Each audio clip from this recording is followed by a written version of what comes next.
यहाँ पे मैं मुस्तफ़ा हमारे साथ हैं, हकीम मुस्तफ़ा, इनसे मैं पूछूंगी, जो कि बड़े एक जाने मानी शख्सियत हैं, एक बाप होने की हैसियत से, क्योंकि बहुत सारी जगहों पे ऐसा होता है, इसको मैं मजबूरी भी कह सकती हूँ, एक फितरत भी कह सकती हूँ।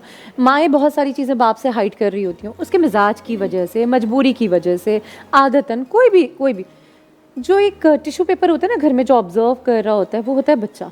वो देख रहा होता है, उसको पता होता है कि माँ ने किस ट्रिक से बाप की तरफ क्या चीज़ रुख कर दी है, वो सारी टूल्स को जानता है।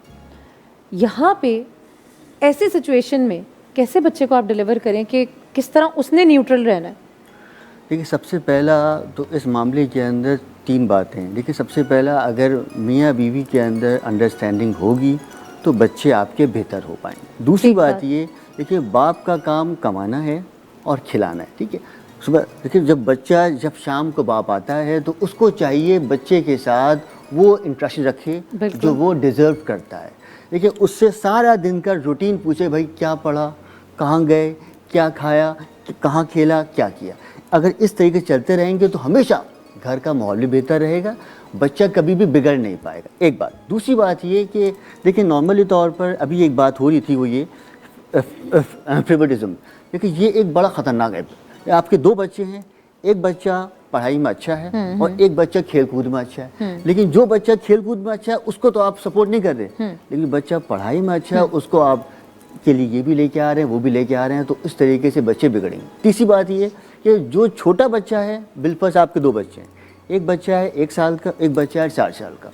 लेकिन जो बच्चा है 4 साल का, उसको आपकी रिक्वायरमेंट है, उसको आपकी मोहब्बत की ज़रूरत है। जो छोटा बच्चा, उसको पता ही नहीं कि भाई वो आप हैं भी नहीं है।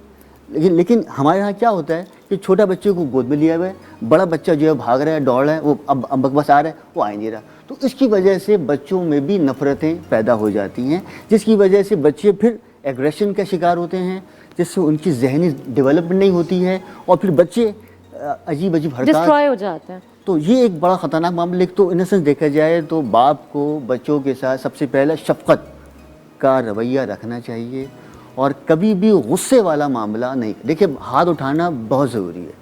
देखिए, हाथ उठाने से ही बच्चा, जब तक हाथ उठेगा तो बच्चा सही रहेगा, लेकिन अगर उसका बेजा इस्तेमाल होगा तो फिर बच्चा बिगड़ता है।